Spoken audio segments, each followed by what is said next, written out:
Fala pessoal, sejam muito bem-vindos a mais um episódio do Entretenicast, um podcast de fã para fã.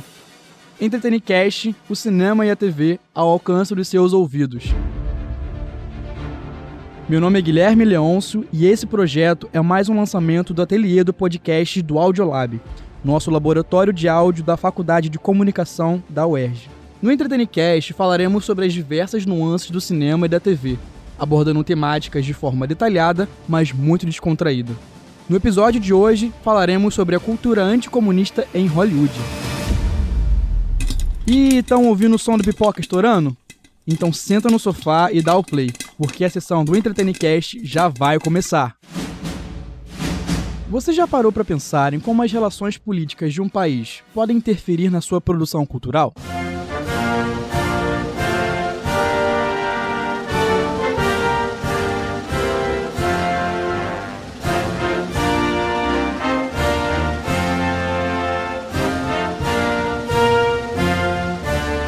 Você já pensou que a representação desse país nas produções de entretenimento é um meio de educar as pessoas com certos valores? We assembled here today are issuing a new decree to be heard in every city, in every foreign capital, and in every hall of power. From this day forward, a new vision will govern our land. From this day forward, it's going to be only America first. America first.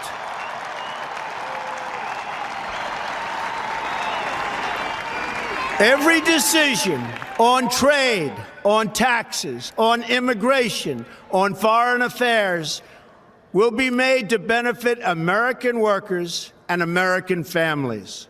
We must protect our borders from the ravages of other countries, making our products, stealing our companies, and destroying our jobs. No Entretenicast de hoje, vamos refletir sobre a frase "Você é o que você assiste". Vamos voltar alguns anos atrás na nossa história. O ano era 2020 e a maioria de nós estava em casa, de quarentena, para evitar a dispersão do coronavírus no mundo. Você deve lembrar o que foi aquela avalanche de notícias, reportagens, podcasts, documentários e até programas de TV falando sobre a Covid-19. Na China, um vírus misterioso surgiu na cidade de Wuhan. O vírus é uma variante do coronavírus, mas se sabe muito pouco sobre ele até agora. 2 pessoas que tiveram o vírus morreram. É claro que era um tema urgente e em alta, mas toda essa atenção dada à pandemia na época serviu para alertar e educar as pessoas sobre as causas, consequências e a gravidade do problema. Desse momento em diante, a gente pode dizer que surgiu uma nova cultura global, que não dispensava álcool em gel, máscaras e estar 24 horas por dia informado sobre quando as vacinas chegariam e quais delas seriam mais eficazes. Por 2 anos vivemos nesse ambiente de tensão. Será que hoje teríamos essa mesma mentalidade sem um investimento midiático nesse assunto? Bom, agora que já entendemos como essa frequência de repetição de temas nos conduzem a novas formas de pensar, vamos falar sobre como Hollywood cria o imaginário de que a nação dos Estados Unidos da América é o arauto de Deus para combater o comunismo em todo o mundo. Por aqui, estamos com o professor de Sociologia Vitor Fernandes, meu ex-professor da FATEC Santa Cruz e o ergiano raiz. Pode se apresentar para a galera, Vitor. Gente, um prazer estar aqui, né, com um ex-aluno meu, agora na condição de me entrevistar, né, falando sobre esse tema. Eu sou o Vitor Hugo, sou professor de Sociologia, como o Guilherme falou, aqui na FATEC Santa Cruz, também da Secretaria de Educação, e sou o ergiano raiz. Eu fiz o ERJ em 2003 a 2007, eu sou a primeira geração de cotistas da UERJ, que começou em 2003, né? Aliás, do Brasil, né? Porque a UERJ foi o primeiro do Brasil. Sou cotista de escola pública e, posteriormente, fiz mestrado também na UERJ, no PPFH, no 12º andar, né? Estudando políticas públicas de educação, e fiz cursos também de extensão na UERJ. Enfim, eu de vez em quando assistindo palestra e etc. Então, para mim é um prazer estar aqui. Como é que isso tudo começou? Teve início mesmo na Guerra Fria ou é um fenômeno anterior a essa época? Como é que foi isso? Então, a Guerra Fria, ela dá um boom nessa produção cultural como arma de guerra, né? os estudiosos da indústria cultural, eles começam a estudar isso aí justamente no pós-guerra e começam a falar sobre isso, que é os caras lá da escola de Frankfurt, que se estuda, né, na sociologia, na filosofia, Mas isso não foi inventado no contexto do pós-guerra, né? Tem um filme, eu sou péssimo para lembrar nome, tá, gente? Mas antes da Segunda Guerra você já tinha essa coisa do cinema ser utilizado como uma difusão dos valores estadunidenses, até como uma arma de guerra. O próprio filme Cidadão Kane, que é um clássico do cinema, né, que discute a relação da mídia com a política, ele é anterior a isso. Né? O Cidadão Kane, acho que é iníciozinho dos anos 40, 41, uma coisa assim, ou 30, alguma coisa, é anterior a isso. E teve, durante a Segunda Guerra Mundial, para justificar, e aí me perdoem por não lembrar o nome, eu assisti isso na TV Brasil, papo de 20 anos atrás. Já tinha um filme que, para explicar para os estadunidenses o porquê que o exército americano estava lutando do lado dos inimigos, né, dos comunistas, dos soviéticos, eles fizeram um filme mostrando que a União Soviética não era tão ruim assim. Então o filme já foi utilizado para educar o cidadão estadunidense, dizer que, olha, estamos lutando do lado soviético, mas eles não são ruins assim, não. Aí tinha uma mulher entrando no filme, uma mulher mostrava uma loja de cosméticos da União Soviética, e para dizer para o americano, olha, o lugar é legal, tem até loja de produtos de consumo e tal, não é tão ruim assim. Então isso já era utilizado como forma de educar, né, os estadunidenses dentro dos valores que o mainstream ali, né, queria. Agora, após a Segunda Guerra Mundial, né, com a Guerra Fria, isso aí explode. Né? Filmes dos anos 80 como Rambo e Rock e tal, é a versão mais escancarada, né? Mais quase caricata dessa propaganda anticomunista. Né? Você pega o Rambo, por exemplo, que eu boto lá no filme, que eu não lembro agora se é o Rambo 2 ou 3. Nossa, é uma propaganda, né? O Rambo, eles mostram, os soviéticos são maus e estão fazendo não sei o que no Afeganistão, o Rambo tem que ir lá salvar eles. Na Guerra Fria, depois da Segunda Guerra, isso é uma coisa escancarada, né? Você vê uma série de filmes, e aliás, isso não acabou depois que acaba a Guerra Fria, né? A questão é que o inimigo passa a ser outro. Não é mais o comunista que é o mal. Afinal de contas, não precisa mais falar mal dos comunistas. Embora isso ainda tenha no cinema até hoje. Agora, o inimigo é o árabe. O inimigo é o terrorista. O inimigo é o muçulmano. O inimigo é o africano, que é sempre tratado de forma estereotipada, né? Sempre tratado como um terrorista, ou como coitado, ou como pobre. Você vê, por exemplo, eu acho Diamante de Sangue é um filme bem, bem legal. Eu gosto do filme, né? Mas no final das contas, quem é o herói do Diamante de Sangue? É o Leonardo DiCaprio. É o branco, é o cara... Não é o negro. O negro é bonzinho, o negro é legal, mas o herói é o Leonardo DiCaprio. Então, continua isso. A Guerra Fria foi um grande boom disso, mas isso não parou por aí, não. Além do patrocínio de grandes empresas, existe algum tipo de agenda política que estimule esse discurso de superioridade dos Estados Unidos? Lembrando que os democratas, a esquerda estadunidense, acaba algumas vezes performando esse nacionalismo. Exatamente. Não é necessariamente produção só contra o comunismo, né? É uma produção contra os inimigos dos Estados Unidos, né? A gente está falando da indústria cinematográfica disparado, que é a mais poderosa do mundo, assim, não tem possibilidade de competir com ela. Você tem uma forte indústria cinematográfica na Índia também, né? Bollywood. A Nigéria, eu descobri recentemente, tem uma grande produção cinematográfica, mas em quantidade, não que isso chegue até a gente, né? Eu nunca vi um filme nigeriano, eu vi uma série nigeriana na Netflix, mas eu também não sei se é produção dos nigerianos ou se é uma produção estadunidense feita lá na Nigéria, né? Então, que é uma outra parada também, aí continua sendo a visão estadunidense sobre a Nigéria. Então, é uma indústria muito poderosa e sempre contra o inimigo dos Estados Unidos, né? Então, foram os comunistas, passou a ser os árabes muçulmanos, mas pode ser os chineses. Né? E aí, pouco importa se a China é comunista ou não entrando nesse mérito. Mas é um rival, é o inimigo em potencial. Então, vamos ensinar para todo mundo o quanto que eles são maus, né? E, aliás, já que você tocou em China é um assunto que eu gosto, leio, estudo bastante. Estudo muito Elias Jabbour, que é professor da UERJ de economia. A China está investindo nisso. A China está disputando as ideias, né? Ela está investindo em mídia, a China está investindo em produção cinematográfica. Algumas das maiores bilheterias dos últimos tempos são chinesas. Até afinal de contas, o mercado deles né, 4 vezes maior que o estadunidense. E eles estão investindo pesado também na ideologia, né?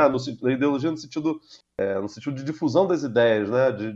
Eu assisto a TV chinesa no YouTube, por exemplo, filmes chineses de guerra, contando a versão deles. Então, eles estão disputando esse mercado aí, porque eles sabem que você não vai convencer o mundo de que o chinês é bom se você não fizer filmes para isso, né? Como os estadunidenses sempre fizeram. Entretenimento é que ele conduz a gente a pensar coisas novas, A gente já tem isso também desde criança, nas escolas, assim, que a gente não aprende muito sobre história asiática, história chinesa, assim.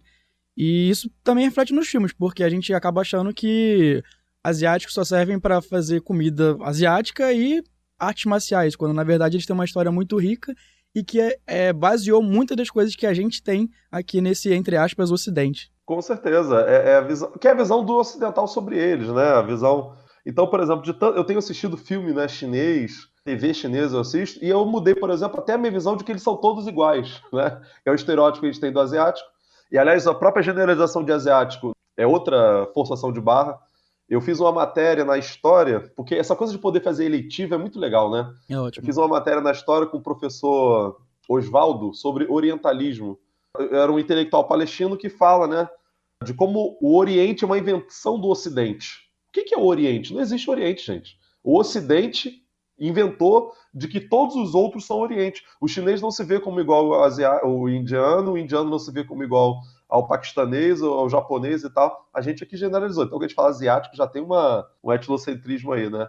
Então, a gente é permeado com isso e o cinema reproduz isso, né? Ele reproduz essa visão. Tem um dado, só para concluir esse raciocínio aqui, uma pesquisa, e eu sou ruim para poder citar as fontes, seria bom se eu tivesse isso para citar, né, as fontes disso. Uma pesquisa feita com os europeus, quando acaba a Segunda Guerra Mundial, perguntaram a eles, quem ganhou a Segunda Guerra? Os europeus respondem, né? Foram os soviéticos. Pesquisa mais recente feita com os europeus perguntando, quem ganhou a guerra? Os europeus hoje respondem, os americanos. Quer dizer, o que mudou? A guerra não mudou. O que mudou foi que o cinema estadunidense convenceu o mundo de que eles venceram a guerra. O que mudou nesses 70 anos do pós-Segunda Guerra é que eles conseguiram produzir a visão no mundo de que eles venceram a guerra. O que vai falar isso aí para o russo é uma piada, né? Então, você muda a visão das pessoas através do filmes repetindo as mesmas visões, né? Chega a ser um pouco, entre aspas, injusto, porque a gente não tem essa contraposição russa, a gente não tem muito acesso, ou na mídia tradicional, a produções russas, então a gente não sabe qual é o lado deles, então, qual é a versão da história deles, então, a não ser pelos livros de história, mas seria muito interessante a gente ter também. Eu não sei dizer mais a fundo dessas diferenças partidárias, né, na produção cinematográfica. Na verdade, não tem muita diferença com relação à política, à economia, política externa um pouco. Os republicanos têm fama de ser um pouco menos belicosos e tal, mas a principal diferença entre eles está no campo dos costumes, né, com relação à legalização da maconha, aborto, LGBT, etc. e tal. Identitário, né? Eu não consigo... que são, né, as pautas identitárias. Com relação à política externa, a visão dos Estados Unidos como salvador do mundo, eles como os defensores da democracia, do mundo livre, né, como os representantes do bem contra o mal, eu não consigo perceber diferença nenhuma com relação a isso. Agora, o que eu percebo diferença, isso nos últimos 20 anos, 15, 20 anos, é algo visível, é a ascensão das pautas identitárias no cinema estadunidense, que é uma pauta muito forte do Partido Democrata estadunidense, né? Isso vê nos filmes da Marvel, quando o Wakanda, por exemplo, que aliás é bom, é bem positivo que você tem ali, você tem um filme onde os negros são protagonistas, que mostra a visão do negro, o mundo onde os negros estão no poder e tal. Barbie agora, né, que está dentro desse contexto também, e outros filmes onde você tem discutido a questão da mulher, a questão dos negros. A questão dos negros, particularmente, se discute bastante nos Estados Unidos, embora eles tenham uma população negra muitíssimo menor que a nossa, né? Lá você tem uma produção direcionada para isso bem, bem forte, né? Agora, o que me incomoda, digamos assim, nessa discussão é que esses filmes, vou falar da Barbie agora, mas qualquer filme desses que esteja discutindo uma pauta, essa pauta identitária, né? Que é visto como uma coisa de esquerda. Esses são filmes que continuam reproduzindo todo o ideário liberal, toda a visão de mundo liberal. Concordo. Eles continuam reforçando a visão de mundo estadunidense, eles continuam dizendo que o capitalismo é o único caminho possível, eles continuam reforçando o individualismo, só que com negros no topo, só que com mulheres no topo, só que com gays como protagonistas. Então, eles estão absorvendo essas pautas identitárias, né, negros, gays, LGBT, mulheres e tal, no entanto, reproduzindo os mesmos valores de sempre. Então, toda vez que tem um filme desse tipo, principalmente quando envolve, né, feminismo e questão LGBT, aí bomba, Barbie agora, aí todo mundo vai assistir Barbie, não vi o filme, não estou aqui falando bem nem mal do filme porque eu não vi, mas O que me incomoda é o seguinte, vou ver Barbie porque aí eu vou enfrentar os conservadores assim. Já que os conservadores são contra, eu vou ver Barbie para poder irritar eles. Vou botar Rosa como ato de rebeldia, acreditando que assistir Barbie é uma rebeldia contra o patriarcado. Isso eu acho de uma inocência, assim, tremenda, né? Embora eu acho positivo que fique lá um filme como Barbie, que discuta a questão do feminismo e tal. E não só esse neoliberalismo, mas os valores liberais mesmo, do individualismo, a inexistência de classes sociais. A Barbie, ok, está discutindo a temática feminista, tá, mas aí a relação de exploração da uma mulher de classe média branca com a sua empregada negra. E as discussões de classe social que permeiam isso aí. Quer dizer, é diferente a discussão de um feminismo liberal, de um feminismo classista ou um feminismo negro. O que me incomoda é isso ser visto como a coisa revolucionária, que vai estar batendo de frente. Isso é a pauta do Partido Democrata Estadunidense. Isso não tem nada de muito revolucionário. É um filme que discute uma coisa importante. É importante porque é de massa. Agora, essa coisa de o quanto isso é revolucionário me incomoda porque não é. Não abala estrutura social nenhuma. Você apenas pega algumas mulheres e coloca no topo, aí você apenas pega alguns negros e coloca no topo, apenas pega alguns gays e coloca no topo, mas a estrutura social se mantém quase que inalterada. Quais são as micromensagens que essas produções tentam nos passar? Quais são as mensagens, assim, implícitas, que às vezes acabam passando batida pelos nossos olhos, que você percebe e te incomodam, professor? Primeiro, o óbvio de, por exemplo, filmes de guerra. Eu não consigo mais ver filmes estadunidenses, assim, sincero. E não é aqui uma militância, não. Eu não acho mais graça. Só se for um filme assim, muito diferente, com uma temática muito interessante. Eu leio assim a sinopse, tá lá, o soldado americano que tá no Afeganistão. Vai falar, gente, pelo amor de Deus, não aguento ver isso não. Deixa eu ver um outro filme aqui. Eles são heróis. Eles são enviados de Deus, né? Eles são o bem contra o mal. É maniqueísta. É um maniqueísmo infantil mesmo, sabe? É quase... Eu vejo como assim, um filme para criança, só que na versão de adultos. É um maniqueísmo muito infantil, muito bem contra o mal, é muito preto e branco. Você não tem nuances ali, você não tem aqueles personagens complexos. Então você está passando uma mensagem de que, olha, estamos enfrentando o mal, nós somos o bem. Aí mostra contradições, mostra um momento em que o soldado fica irritado, ele acaba perdendo a paciência, mas isso tudo é muito humano, você sempre se identifica com ele. Você sempre está ouvindo a versão dele, você está abraçando a visão de mundo dele. Ele está relatando a partir daquela perspectiva, daquela visão ali, né? Então está mostrando que eles são heróis, está mostrando que eles são o bem contra o mal, e outro, que eles são o mundo livre. Isso é reproduzido em qualquer filme que trate de guerra, de política e tal. Eles são o mundo livre e são os ditadores. Há uma generalização, né? Todos os países do mundo que não têm o mesmíssimo sistema eleitoral dos Estados Unidos, que não tem a mesmíssima visão de mundo dele, que você não pode entrar no supermercado e escolher 15 tipos de produto, de marca diferente do mesmo produto, é porque não são países bons, são ditadores. O mundo todo que não é aliado deles é ditador, né? Engraçado que eles nunca fizeram filme para dizer o quanto que a Arábia Saudita é ditatorial, a Arábia Saudita é má, a Arábia Saudita... Quer dizer, é sempre falando de outros, né, inimigos dele. Outra mensagem também que eu acho que filmes de guerra é bem visível é um recado para o mundo dizendo, olha, nós somos invencíveis, tá? Nem ouse tentar enfrentar a gente, nem ouse tentar entrar em guerra com a gente, o exército de vocês aí não tem a menor condição. A hora que o nosso exército chega, a gente vence todo mundo. Não ouse, nenhum exército no mundo é páreo para nós. Tem essa mensagem, né? Nós, cidadãos comuns, não sabemos detalhes de tecnologia de força armada nem do nosso próprio país, porque isso nem é nem divulgado, né? Mas a gente tem o imaginário de que o exército estadunidense é invencível. Ninguém consegue enfrentar eles. E aí, por exemplo, de tanto o filme estadunidense falar que os russos são maus, não se dá tanta atenção aos chineses, o mundo acha que, por exemplo, o segundo exército mais poderoso do mundo é o russo, não é o chinês, né? Devido àquele imaginário de filme da Guerra Fria e tal. A Rússia é uma mera fração do que é a China hoje, né? Então, são passadas essas visões, que é a visão, lógico, provavelmente muito interessante aos Estados Unidos, né? Eles como bons, todos os inimigos como maus. Eu lembro do Velozes e Furiosos 4, que eu falo no mini documentário que eu fiz, né? Onde o vilão lá, o chefe do tráfico, o bandido, o malvado, quando ele tá falando das maiores maldades deles, eles dão um close na foice e martelo que ele tem tatuado no pescoço, assim. Você vê bem nitidamente, assim. Não, e me impressiona que isso passa batido. É aquele tipo de informação que é muito rápida e o senso comum não capta, mas ficou ali. A maldade, o cara falando toda a maldade, que matou a mulher do Vin Diesel, que eu esqueci o nome agora, e ele relata com toda a crueldade como ela morreu, como ela sofreu, e que ele viu ela queimar, e foi esse martelo bem grande, assim, no pescoço dele. Isso fica no imaginário, do comunismo como uma coisa má, um comunismo... E isso está sendo reproduzido. Tanto que o que educa a população é a mídia, não é a escola. As pessoas passam alguns anos da sua vida na escola, né, e passam a maior parte da vida assistindo filme estadunidense. Então você produz um imaginário onde comunismo é coisa mal, comunismo é matar os outros, comunismo é ditadura, comunismo é gente que não tem pena, são pessoas sem coração. Os russos são sempre maus. É uma coisa muito caricata. Os russos são maus até hoje. O comunismo acabou tem 30 anos, mas até hoje, acabou na União Soviética, né? E até hoje os russos são maus. A visão que a gente tem dos russos é uma coisa ruim. E o dos Estados Unidos é mais leve, mais descontraído e tal. Então, tem um monte de mensagem ali que produz subjetividade, né? As pessoas incorporam isso às suas visões de mundo.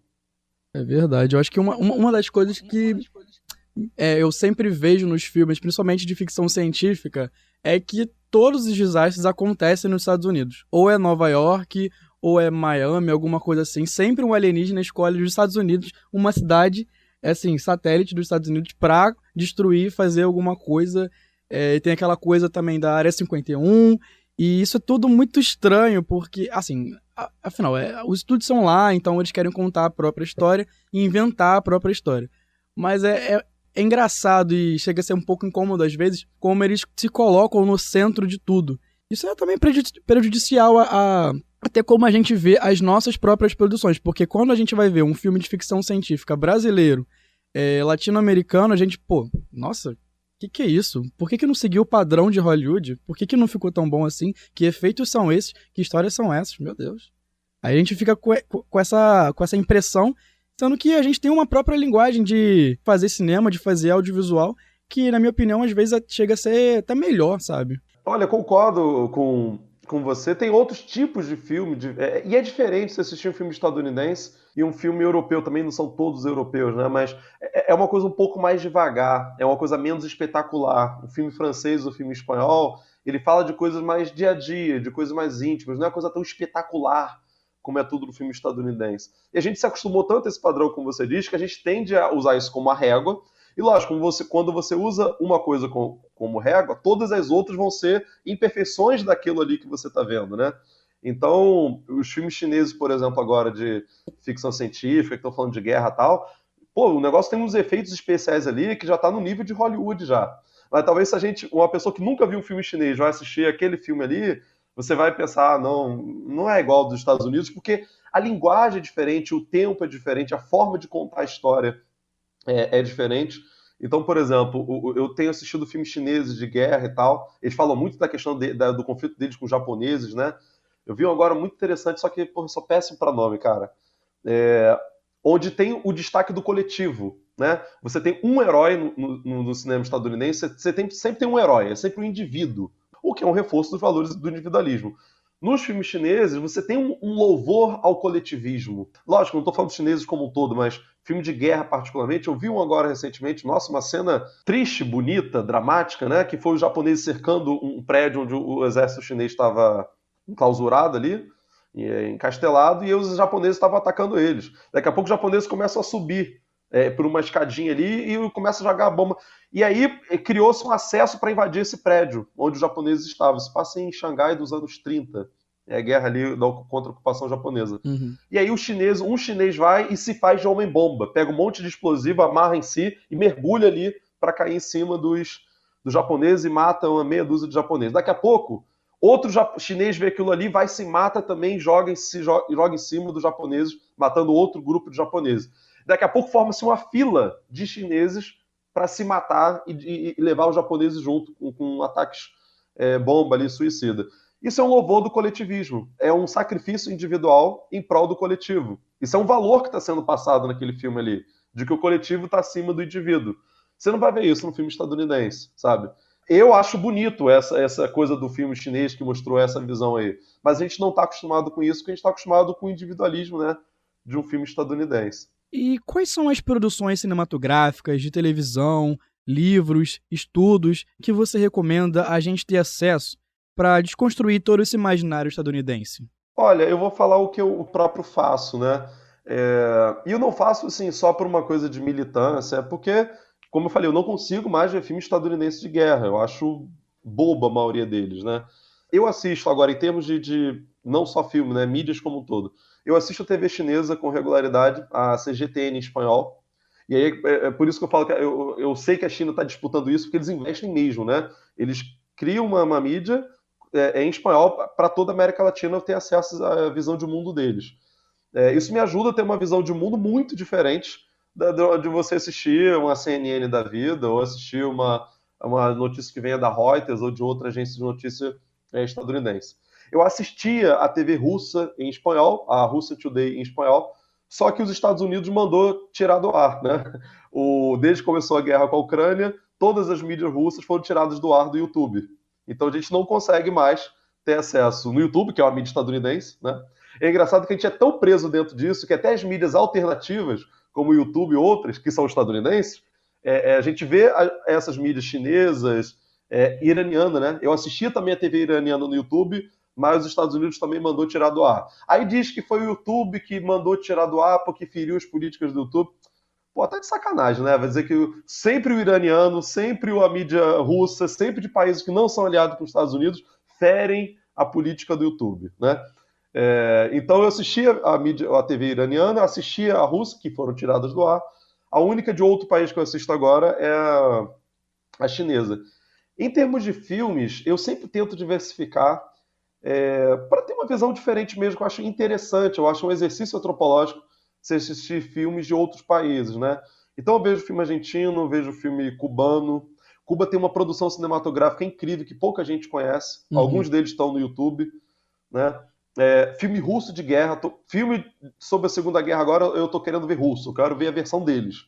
Afinal de contas, o grosso da Segunda Guerra foi os nazistas contra os soviéticos, né? Isso foi o grosso da Segunda Guerra. Então, eu, aliás, vi um recentemente agora que é Vai e Veja, um filme soviético sobre a Segunda Guerra, que é uma coisa horrorosa, assim, que é os soviéticos contra os nazistas, e mostra como que os nazistas tinham nojo também dos soviéticos, tanto quanto tinham dos judeus e tal. Bem interessante. Filmes chineses de guerra tenho tentado assistir também. Aliás, a China tem uma produção cinematográfica também extensa, e não as pessoas acham que filme chinês que é patrocinado indiretamente pelo Estado chinês, mas lá tem produtoras privadas também, um monte de produtora privada. Vai ser filme de propaganda chinesa. Olha, não, lógico que de modo geral, tá falando bem da China. Os chineses não estão de bobeira, eles vão fazer filmes que falem bem deles, né? Eu vi um filme chinês de guerra, eles fazendo uma operação militar acho que na Somália e tal. Eu falei assim, nossa, é um filme chinês americano, porque é a mesma estrutura, mesma lógica do filme estadunidense, dizendo que eles são incríveis, que o exército chinês é invencível, que eles vencem o mundo, papapá. A mesma lógica. Mostra que os chineses estão disputando isso aí, né? Agora, tem filme comum, digamos assim, chinês, filme que fala do dia a dia, filme que fala de amor, filme que fala comédia. Tem filme de todo tipo e eu tô vendo, e eu tô achando super interessante, né? Você assistir essas mídias, esses filmes diferentes e tal. Agora, o que eu mais assisto é filme estadunidense. Tô aqui falando mal, mas o que eu mais assisto é estadunidense. Eu vejo Velozes e Furiosos. Se Beber Não Case, estava revendo ontem, que é muito bom, porque o cinema deles é bom, é bem feito, é engraçado, é bem produzido. Enfim, os caras são bons nisso, né? Não teria o sucesso todo só com grana. Porque eles são bons nisso também, né? Muito obrigado, Vitor. Aqui no Entretenicast, a gente acredita no jornalismo interativo, divertido, mas reflexivo também. Então foi um prazer conversar com você e aprender mais um pouquinho sobre o que você tem aprendido antes da UERJ, aqui na UERJ, e hoje você está ensinando para os nossos jovens dentro e fora do ensino médio.